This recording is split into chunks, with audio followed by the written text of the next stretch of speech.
दिनांक 22 जनवरी सन 2024 को थाना बैंक मोड़ क्षेत्र के श्री राम प्लाजा कॉम्प्लेक्स में टाटा म्यूचुअल फंड के कार्यालय से सिंघाड़ा तालाब निवासी निशा कुमारी की लाश थाना बैंक मोड़ ने बरामद की। एक दिन पूर्व ही दिनांक 21 जनवरी सन 2024 को देर रात तक निशा के घर न लौटने पर निशा के पिता दीपक भगत ने थाना बैंक मोड़ में निशा के गुमशुदगी की रिपोर्ट दर्ज कराई थी। आइए विस्तार से जानते हैं निशा कुमारी की मां से और उनके पड़ोसी से।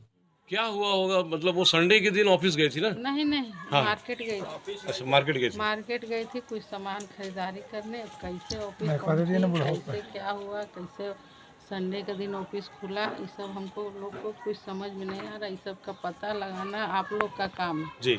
अब पता लगाइए कि आखिर संडे को ऑफिस खुला कैसे, मेरा बेटी ऑफिस के अंदर गई कैसे और कैसे फिर बाहर से ताला लॉक कैसे बाहर ताला? आमतौर पे सभी कार्यालय खास करके बैंक हम्म। संडे को अवकाश रहता नहीं, है, वो सब भी लोग बंद छुट्टी पे रहते। रहते मेरी हैं। बेटी उसमें जॉब की है, संडे को ऑफिस बंद रहता है। बंद रहता है। हाँ। तो फिर उसमें निशा जी का जो मतलब कि मोबाइल था, कॉल डिटेल वगैरह आपने खंगाला? हाँ, कॉल डिटेल हम लोग का मतलब अभी मोबाइल हम लोग का हाथ में नहीं आया है, लेकिन उसमें हम लोग जब कॉल किए तो कॉल रिंग हो रहा था। रिंग हो रहा था? रिंग हो रहा था। अच्छा। हाँ, रिंग हो रहा था। FIR आपने धनसार थाने में कर दिया? जी, हम लोग उसी दिन बैंक मोड़ थाना में FIR कर दिया। उसके पहले कुछ तो जैसे कि निशा ने घर में डिस्कस किया होगा कि भाई क्या मैटर रहा है, कहाँ जा रही है, उसके बारे में तो कुछ नहीं बताया? बोली थी तो मार्केट गई थी। निशा अपना शादी से बहुत खुश थी, वो आई थी अपना, अब उसका विदाई था, अपना कुछ खरीदने के लिए मार्केट गई थी। बैंक मोड़ से कुछ लेना था, कुछ बाजार से लेना था, अपना लेने के लिए कैसे वो पहुंची है ऑफिस में और संडे को ऑफिस खुला कैसे, ये बात हम लोग को समझ से बाहर। जी। इसको समझना होगा कि आखिर खुला कैसे, फिर गई लाइव कर रहे हैं थोड़ी बाद हुआ, चाबी किसके पास था, कौन खोला। लेकिन CCTV फुटेज के अनुसार उसमें नीरज आनंद का फोटो है, जो कि पुलिस द्वारा CCTV का फुटेज हाँ देखा गया है जी। उसी के द्वारा हम लोग को समझ में आ रहा है कि मतलब वही है, हम लोग के हिसाब से हत्यारा वही है। हत्यारा वही है। हाँ। तो उसको इसके सजा पहले मिलना चाहिए। जब वो काम करती थी तो नीरज आनंद के साथ क्या कभी कोई बकझक, कोई लड़ाई झगड़ा ऐसा उसने घर में डिस्कस किया था? कुछ नहीं, उसको मेरी बेटी बहुत अच्छी थी, उसको किसी से कोई मतलब ना काम से काम था। जाना और पापा छोड़ने जाते थे, पापा लाने जाते थे। ऐसा कुछ नहीं था कि कभी झगड़ा लड़ाई या कुछ भी। पिताजी उनके बताएं कि फोन करके बराबर दबाव दिया जा रहा था, जैसा पेपर में छपा है। पता नहीं पेपर में कैसे छपा, लेकिन ऐसा कुछ नहीं। मेरा बेटी सारा कुछ हमसे शेयर करती। ऐसा कुछ नहीं है कि उनको फ़ोन करके दबाव दिया जाता था, और ऐसा कोई बात नहीं है। ऐसा कोई बात नहीं। और इससे पहले मतलब कि कभी मतलब कि उन लोगों कोई जिससे मान लीजिए काम करती थी वो, हाँ। तो कुछ अमाउंट वगैरह या तनख्वाह वगैरह बाकी ये सब ऐसा कोई मैटर था क्या? हाँ, बाकी है तो उसका PF बाकी है, अभी बहुत कुछ उसका कागज वहाँ है। वो तो शादी लग गया तो रिजाइन दे दी। अच्छा। रिजाइन देने के बाद तो वो अपना मतलब शादी में लगे, अपना खरीदारी उदारी करके 15 दिन रिजाइन के बाद 15 के बाद अपना सब कुछ का फिर समय नहीं मिला हम लोग को ऑफिस जाने का। उसका भी जो कौन PF का पैसा सारा कुछ अभी वहीं है, कोई अभी कागज पत्तर भी बहुत कुछ वहीं है, कहाँ ली शायद अब इसीलिए कैसे करके उसको लिया। कि कैसे गई हम नहीं कह सकते हैं, लेकिन खुला कैसे ऑफिस हमको यही जानना है कि आखिर ऑफिस संडे को खुला कैसे, मेरा बेटी अंदर गई कैसे, फिर बाहर से लोग हुआ कैसे, इसका जानकारी आप लोग को पता लगाना है कि कैसे हुआ। बिल्कुल, मीडिया उसके तहत तक जाएगी। हाँ। और आज तो जैसे कि मान लीजिए कि हम लोग ऑफिस गए थे, अभी ऑफिस से भी आ रहे हैं। हाँ। ऑफिस बंद है आज। अच्छा। जबकि आज वर्किंग डे है। हाँ। और लगभग वो खुलना चाहिए ऑफिस, लेकिन फिर भी वो ऑफिस बंद है।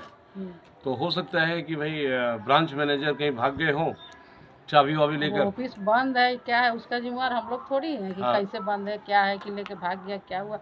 वो तो टाटा जो म्यूचुअल फंड जो चला रहे हैं, टाटा म्यूचुअल जो लोग तो एम्प्लॉय थे ना ऊपर में, टाटा जो जमशेदपुर है, उनको न पता करना चाहिए कि क्यों बंद है, क्यों ऑफिस में काम नहीं हो रहा, क्यों, वो सब हम ही जवाब देंगे। नहीं, वो जवाब आपसे नहीं मांगा जा रहा है। आपसे सिर्फ इतना मांगा जा रहा है, इतना पूछा जा रहा है कि क्या इससे पहले आपको कभी ऐसा कोई भनक, उनकी लड़ाई झगड़ा या किसी प्रकार का नोक झोंक या किसी चीज को लेकर बहसबाजी का ऐसा कुछ अंदेशा था क्या? कुछ नहीं था, कुछ नहीं। मेरा बेटी 2 महीना जॉब छोड़ी आराम से अपना शादी ब्याह करके गई, कोई कभी कहीं से कंप्लेन नहीं आया, कहीं से तो पता चलता लड़ाई झगड़ा रहता, तो कभी कुछ नहीं था। लमसम कितना दिन से वहाँ जॉब कर रही थी? 22 में ना 22 अक्टूबर 2022 22 अक्टूबर लमसम 1.5 से 2 साल। हाँ हाँ लगभग 2 साल काम की थी। हाँ लगभग की थी। और इस बीच मतलब कि सब कुछ क्लियर था उनका, मंथली पेमेंट वगैरह? सारा कुछ बाकी अभी यही PF बाकी है, बाकी सारा मंथली तो मंथली मिल जाता सब पर महीने। चलिए।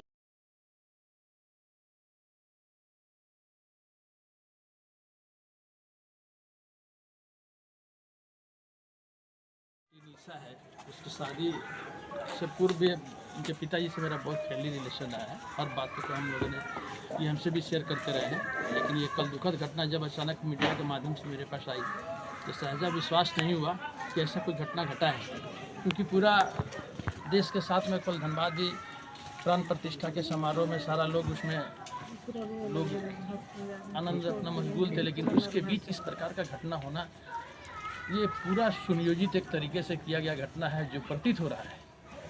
हम इतना ही आपसे कहना चाहेंगे कि मुझे वस्तु स्थिति की जानकारी जो मिली है, जो मैं जान रहा हूँ, मैं अभी भी इस परिवार से मिलने यहाँ पे आया हूँ और मिल करके मुझे जानकारी मिलेगी मैं मीडिया से आपसे भी शेयर करूँगा। ज़रूरत पड़ी तो मैंने कहा है इनको, दीपक जी मेरे मित्र हैं और बेटी मिनिशा के शादी में जिस दिन थी 7 दिसंबर को मैं आया था, बेटी को आशीर्वाद भी दिया। वो शब्द मेरे कानों में आज भी गूंज रहे हैं कि पापा उनको हमको बोलेगा कि भैया मैं जा रहा हूँ बारात लेकर के आने के लिए, तब तक आप रहेंगे। मैं जब बेटी से मिला तो बेटी मुझे बोली थी कि अंकल आप खाना खाए, तो मैं कहा था कि बेटा ये आज तुमको ये देखने की ज़रूरत नहीं है, वो हम लोग देख लेंगे। वो शब्द भी, वो कुशल व्यवहार की जो बेटी थी उसको न्याय मिले, इस पर अब काम करना है। बाकी जो घटना घटा है उसके पीछे जो लोग हैं वो सामने निश्चित रूप से उनको जांच हो, पड़ताल हो, उसमें कौन दोषी है नहीं है वो सामने आना चाहिए। जो परिवार का आरोप है या कहना है कि जिस व्यक्ति ने हत्या किया है वो किसी रूप से नहीं बचे, ये सुनिश्चित करना हम लोग का काम है। हमने विश्वास दिलाया है दीपक जी को कि आप, मैं तो वापस नहीं कर सकता, जो बिटिया चली गई है, लेकिन इतना मैं इंश्योर आपको करता हूँ कि उस बेटी को न्याय मिलेगा, ये मैं दावे के साथ कह सकता हूँ। मैंने उनको कहा है कि ज़रूरत पड़ी तो अभी हम जान रहे हैं, कल हो सकता है कि मैं SSP साहब से भी मिलूँगा और सारे बात को उनके सामने रखेंगे। रखने के बाद हमारा एक ही ध्येय है कि बेटी को न्याय मिले, और ज़रूरत पड़ी तो मैंने कहा है कि मुख्यमंत्री जी से मैं बात करूँगा, इसमें कहीं दो राय नहीं है। मुख्यमंत्री जी कहीं भी जाना पड़ा तो हम उनको लेकर के जाएंगे, क्योंकि मैं एक इनके समाज की भी है बेटी है और हमारा पारिवारिक रिलेशन इनसे रहा है, और मैं धनबाद नहीं पूरे झारखंड प्रदेश कांग्रेस का जनरल सेक्रेटरी भी हूँ। इसलिए इस मामले को हम हर उस प्लेटफॉर्म पर लेके जाएंगे जहाँ पर कि न्याय मिले। मुझे उम्मीद है कि हमारे धनबाद के जो SSP कुशल SSP हैं, निश्चित रूप से इनके नेतृत्व में इस बेटी को न्याय मिलेगा, और हम कल मिल करके बात करेंगे। उसके बाद जैसा जरूरत पड़ेगा उस तरह से हम लोग काम करेंगे, लेकिन न्याय मिलेगा ये सुनिश्चित जरूर कराएंगे। चलिए, बहुत अच्छी बात है, न्याय दिलाने के काम हम लोग भी करेंगे। क्या लगता है उस दिन उसको कॉल करके बुलाया गया होगा? जो बातें सामने आ रही है, जो दीपक जी से भी हमारी बात हुई, उन्होंने कहा कि बेटी आई थी उसकी सहेली की कोई शादी से, गांधीनगर में कहीं सहेली की शादी की बात कह करके उसने मार्केटिंग करने के लिए जैसे बताया था, जैसा बात आ रहा है सामने में। लेकिन इसके बीच का क्या कड़ी से कड़ी जब जुड़ेगा तो पता चलेगा कि किस प्रकार का क्या मामला है और जिस पर आरोप लग रहा है।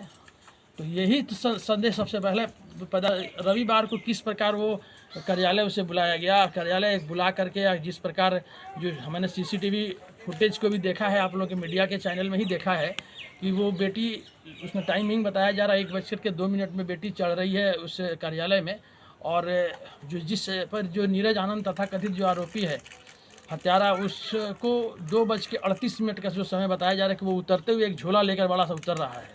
तो ये संदेह पैदा करता है कि बीच का जो 1 घंटा 36 मिनट का जो समय है, इस बीच का गैपिंग उस दौरान उस ऑफिस में क्या हुआ, और वो संडे के रोज़ जब कार्यालय बंद है तो वो ब्रांच मैनेजर उसमें बिल्डिंग में कैसे आया, जबकि वहाँ रहता नहीं, उस आवास ये परिसर वो नहीं है, और बेटी को वहाँ कैसे बुलाया गया, ये सब जांच का विषय है।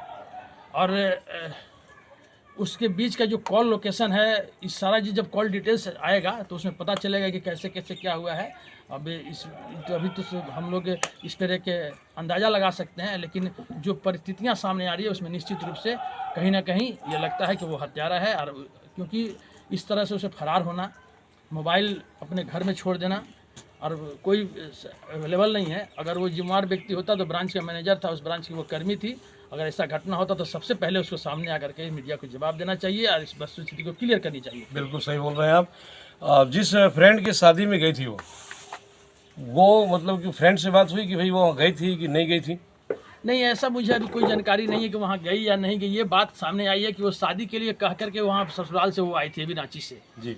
ये बातें सामने आई है, लेकिन इसके बीच में क्या है नहीं है ये सब जांच का विषय है। जब तक बात सामने नहीं आती उस पर कुछ भी कहना बहुत जल्दीबाजी होगा। चलिए, बहुत बहुत धन्यवाद।